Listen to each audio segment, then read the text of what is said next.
She's been there, done that, and now she's set for the big leap. On Duologue NXT, I discover how Sana Sajan embodies the Dasha Bhuja, juggling many roles and acting them all with perfection. What is Dr. Sana Sajan's prescription for breaking the ceiling without breaking bonds? Let's dive in. This is Duologue NXT with me, Varun Das. Sana, good to see you and welcome to Duologue NXT. Thank you so much for having me. I'm really excited for this conversation. So I'll just set the context. Duologue NXT, I always host women who are super achievers. But to my mind that they could achieve a lot more, and I think even they feel so. So it's a kind of a point of inflection that I try to find out in their professional life. And I'm inspired by the book of Marshall Goldsmith, the book which says that what got you here won't get you there.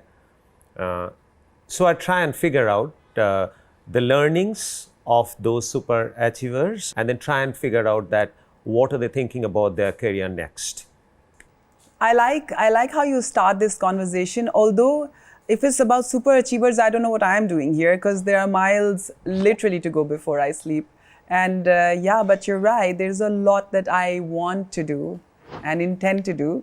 So maybe there I might fit in. Yes, absolutely. And I would also like to decipher the success secrets. And I must tell you what you achieved, where you are sitting now, what you do in your professional life. You are no less than a super achiever. At least in lesser mortals like me, we always think so. So how did the journey start? We'll quickly finish that off and come fast forward it to present time. I would go back to my childhood. My uncle, he passed away recently. He was my dad's elder brother, and I used to just sit with him. He's my school of thought, and I used to ask him questions when I was 7 and 8 in that age group. And then I used to say, Abba Jani, why do I have these thoughts of changing the world and doing things? And I feel like I'm abnormal. So he asked me just one thing. He said, were you born a cow or a buffalo? I said, no. He's like, there is your answer. Because you were not born a cow or a buffalo, that's why you have these thoughts. So you were so keen to find out the purpose of your life and creating a horizon for you which is like vast in front of you at that tender age. Yeah, if I look back, it is interesting to reflect that yes, I was very young. And you know, when I grew up, I reflected and I always think about this thought that he gave that cow or a buffalo also has another meaning to becoming just a mother. Although, you know, a lot of people might say becoming just a mother is not just. But for me, it held another meaning that you are not just born to breed. You are born to do more. That's right. Breathing is part of your life. It is one Similarly, of the parts. So you're saying motherhood to your eyes is just part of being a woman. Because, you know, I come from India. And India, we celebrate Devis. And they have 10 hands. And each hand has a different Shastra. I believe every woman is a Devi. And we can really, really shuffle between so many things and juggle. And we really can multitask, unlike men. So my belief is becoming a mother is one of them. But there is so much more. That cannot be the woman is purpose of your life. I can't say it cannot be, but for me, I felt that it is one of the things. So how did the career span out for you? So, your studies, how did you get into medicine? That's inspired by your dad. Yeah, yes, that's true. I was inspired by my dad. And you know, have like, some 35, 36, 37 doctors in your wow, family. you've really done your research. But yes, my dad was one of the first doctors in our family and the city where we hail from. It is in UP, Rampur. And like any other girl, I used to look up to my dad, and he was one of these happy doctors, you know. So it was not fitting in the boring doctors category. So I always wanted to be that happy doctor. While my mom is also a PhD in Persian and she's also an artist. So I think I inherited both the traits. And while growing up, I was taking care of the science and art. And that's why I kind of have two careers in my hand, which are flourishing and developing by day. Very nice. It's a unique confluence that you juggle with I think philanthropy, which is a key part of what you do, medicine, business, art, is four. I think a confluence of all four is what you stand for. There is a Urdu sher. I will just say it here, Yes. but I will give you the meaning of it. It says, "Na keh ke ye bemiqdar hasrat dil hai, na keh ke ye bemiqdar hasrat dil hai, meri nigah mein hai jama kharch darya ka." Which means that don't call me spendthrift right now. My eyes have oceans to spend in future.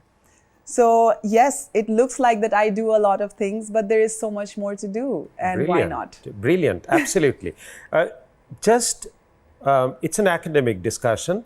Have you ever come across this thought? Sometimes we were all told that unless and until you're focused, you possibly would not be as effective. So when you have many things on your plate, does it take away your focus from something specific? Or how do you sort of prioritize that? How do you distribute your time, mind space to various things that you're engaged with? So there was an exercise I did with a group of women once, and I gave them a thali and a ball, and I just let them stand on their tippy toes and hold the ball and just sway. And I asked them to keep the ball in the middle. So they were trying to focus, but it was very hard. So I believe life is similar to that the ball keeps rolling, and life is a game of striking that balance all the time. Right. So what you need to do is that you know your competence, you know where you can add value. Then you have right people to do things. You have right team. I think For you sure. always emphasize on the biggest right asset of a leader would be the team. team. That's right. You Absolutely. find the right people who will be able to conduct your thought process the way you want, and then add on top of it to you. But yes, your priorities is about also managing your time. That is according to me is one of the biggest success secrets, and that is one of the drawbacks that I've seen in people, and I dare say that I've seen that mostly in women professionals, because you said there are 10 hands. You people are dasa bhujas, 10 hands, Devi. So conveniently, I think men feel that a lot can be imposed on you. So like you give birth to a baby, so we feel that it's in your rights and entitlement that you raise them. We just take it with a flair. We just do it so well. What to do? We don't make you feel. It is, I would say it is a strength, but it is at the same time, we can sometimes make it into a weakness because we put a lot on our shoulders and we don't manage it well. Not managing is a different thing, but it's not a fair share of labor if you take so much on your shoulder. Like I say that a typical career woman is actually dealing with 3 full-fledged career. One is your profession, one raising the kid, one handling the family. And we should not forget raising your husband. Yeah, that's part of the family. I think that's one of the most depleting tasks. Right? No, but if you manage it well, it's very easy. So you're saying that when you are into one thing, your 100% is there. Yeah. Then you move on to need to be in the moment. You need to be in the moment, and then you move on. But again, you touched it upon that time management becomes very, very important. And I say, there are a few things that I live by, which are my own coinage. And I say that living more is living longer, and doing more is living more. I like that. So if you have 1 hour in your hand, and if you plan well, which is time management, you can do a lot more in that 1 hour compared to if you're not planned, you just appear and deal with the things. So I like what you said, when you can do more in that 1 hour. That's right. So it is, when you're saying you, I would like to, put something into this you. Your team is also you. So when you bring in delegation along with time management, you are able to execute way more and more effectively. You sometimes are just born with the fire in you. And if you're born with that fire, do you want it to dwindle away and waste yourself into darkness, or you want it to thrive and become bigger, better, and light around you? So I feel that there are people who are born with that light and fire in them. And probably I am one of them, and I like to meet people who have that, and then you get together and get something bigger out of that as a synergy. And I'm glad that I'm married into a family like that, because they like to find and spot talents into whoever is around them, and then they multiply it for that person. No wonder they're doing so well. Yeah. So your schedule pretty much fits in around your commitment towards your kids and family? My kids for sure are one of the biggest priorities. So the people around women, which are the men, I think it is the minimum expectation from them. They understand women. Just empowerment, it doesn't mean that you have a job and you can earn your own money, for example. That is a very big thing. That is a very basic level of empowerment. Yeah. My son came in and he's like, "Mommy, what are you doing?" I'm like, "I'm making food for your daddy today." He's like, "But why you? You're a girl." And that moment, I was like, okay, yes, I have accomplished something, because he thinks that only men can cook.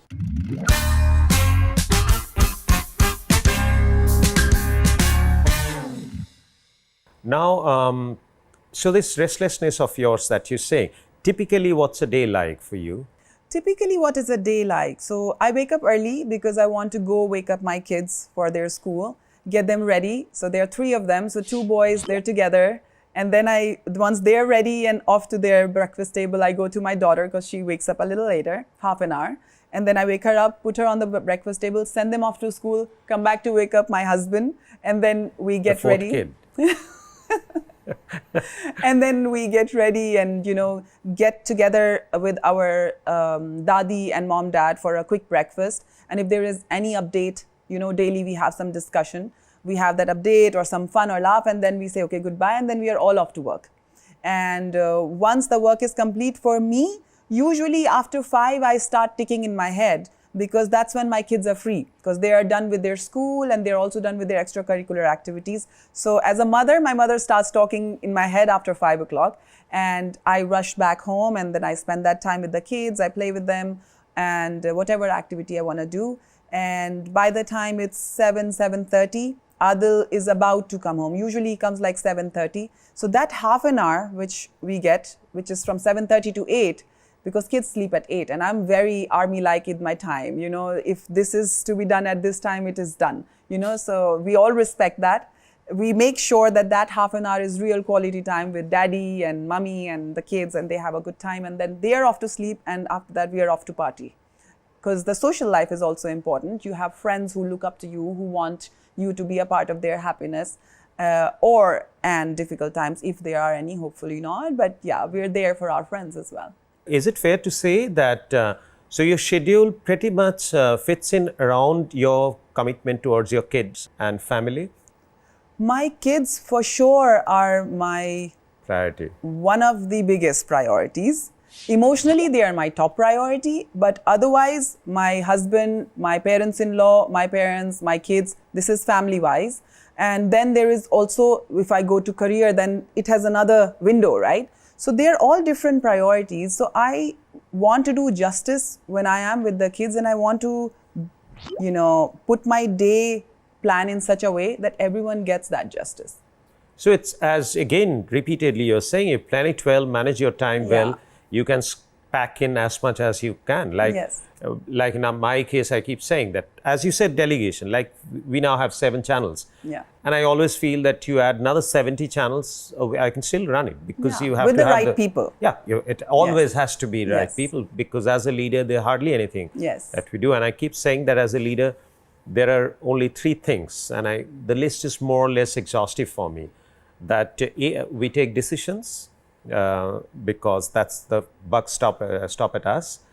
Then we manage people. So finally you manage people. Management is nothing but manage people. And the third is you need to guide them. You need to add value to their work when they're stuck. So otherwise you don't command that respect. Correct. So for me, for example, kids, I have my activities which are planned, but I'm blessed that I have a good team of nannies which are helping me. And when they say it takes a village to raise them, for real, it takes a village to raise them. And I'm really glad that they do have that exposure, that we are 4 generations living in our house. Besides that, we have a lot of help in different areas of the house, which also gives them that exposure. While you're completely dedicated and 200% committed to your responsibilities, and it comes to you from within your heart, it's not a burden for you. But at the same time, you take out time for yourself to rejuvenate yourself, to refuel yourself, whether it's reading the book or partying, which is so-called partying, your way of partying. So that, I believe, is very important. Yeah. And is that something that you would like to communicate to young women or the women that you deal with? It's consciously you tell them to adopt this? For sure, I do. I like to live by the fact that I don't like to complain. You know, this complaint thing, I put it this way. I have a terrible habit of putting things in some kind of a theory or a formula. So I always believe, and I live by that belief, that at any point in time in your life, you are exercising a choice, right?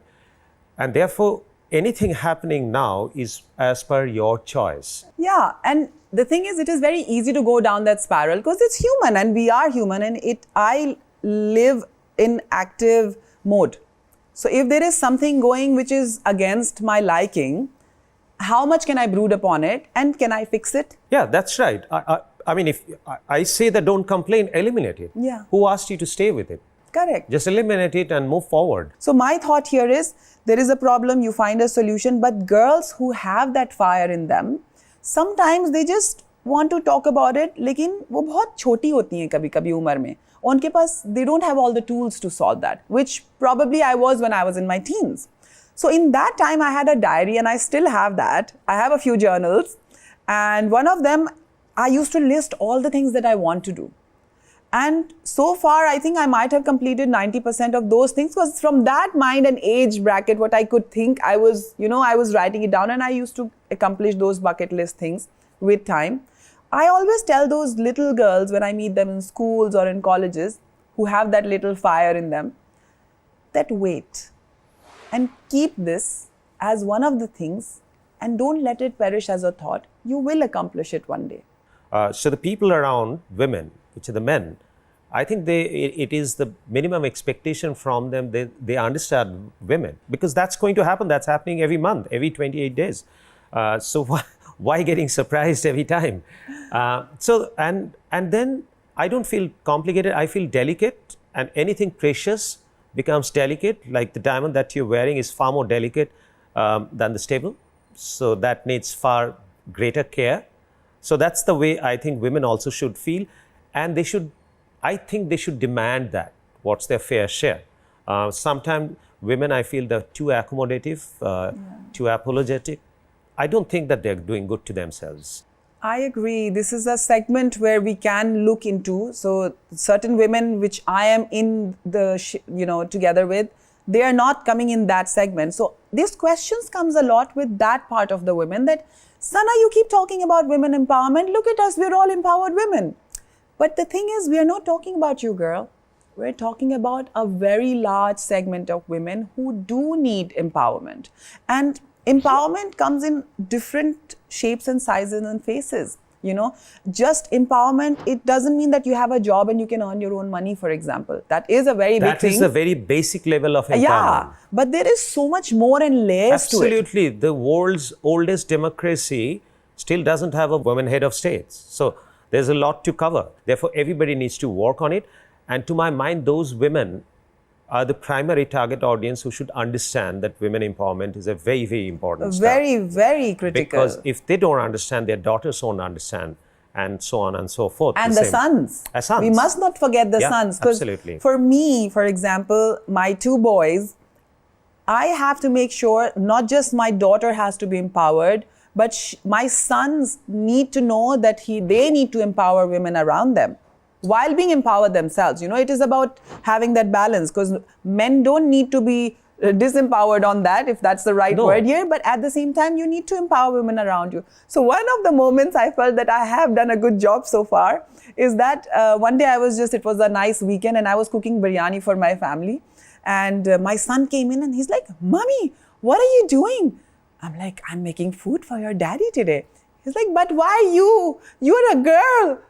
And that moment, I was like, okay, yes, I have accomplished something, because he thinks that only men can cook. So this is a very contradictory thing to a general viewpoint of kids, where only mummies are seen cooking, even in advertisements and even in cartoons and their mindset. So that moment is when I felt that I am in the right direction with my children. Your cook at home is a guy? They are male, yeah. I often have a problem with the concept of tradition, because I believe that many things, if tradition has not evolved, that cannot be relevant today. The ones which need to evolve maybe with time. I would Certain traditions are very beautiful. So that's where it's very difficult to theorize. Then it comes subjectivity. Yeah. You're saying that certain, so which certain? Yeah. So I say that every tradition will need to evolve to be relevant today. Correct. I personally do not accept anything as tradition blindly, that you can't make me do that. That's true. Right. So I like that. Thank we you. need to sit longer than this. This conversation is not enough. Okay.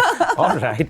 One of the things that I'm engaged with right now is called Join the Planet. It is an initiative by Lionel Messi, and we are working very closely with him. Are there not bucket lists? Are there unfulfilled dreams? Are there dreams being cherished? In Hinduism as well, there are different stages of life, right? Where you have the brahmacharya and then you have... Banprasya, sannyas. Yes. So sannyas is not yet destined for me.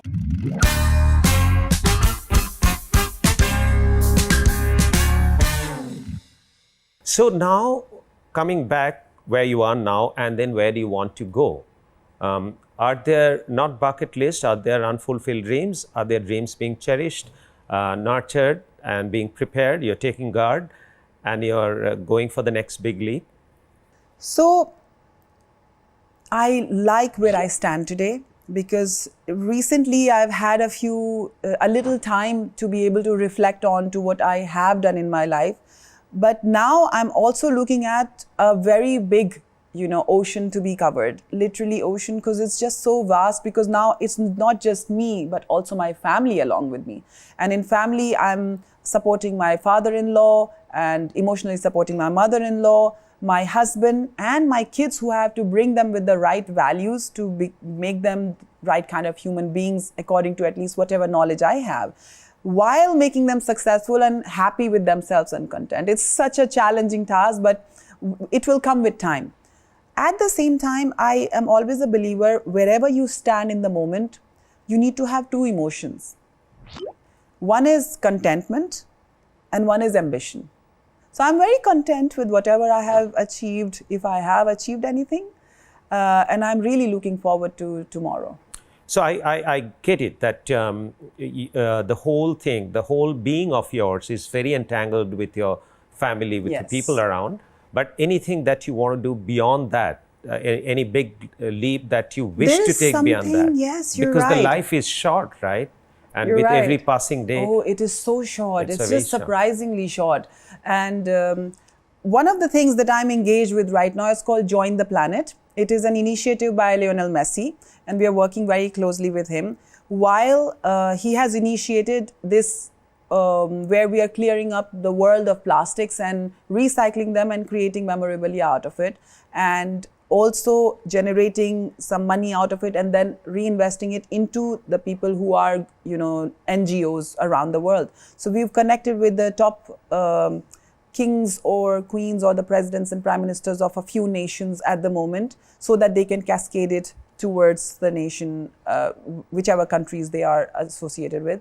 That's one of the biggest things that I'm really, really glad that I am, associated with, and I want it to become as big as possible, because plastic is something which is really one of the biggest pollutants, and Absolutely. It is something that's going to stay for really many years. Awareness is needed. So you have defined what you want. The gray area is that what you want to do for yourself as a professional. So you have taken the larger causes in your hand, the society at large, the family at large. But at the end of it, at the center of that concentric circle sits you.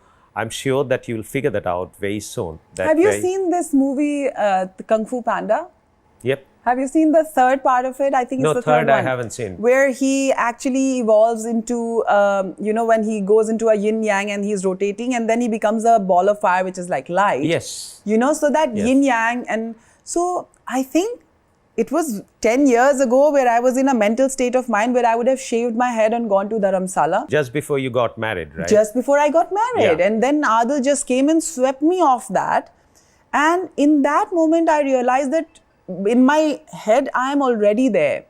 Because I was just, in those 15, 20 days, it was going to happen. I was really going to go, right? And then life literally happened. And now the babies and all the love and the work and everything is happening. So I told myself, I'm that monk who did not sell her Ferrari, right?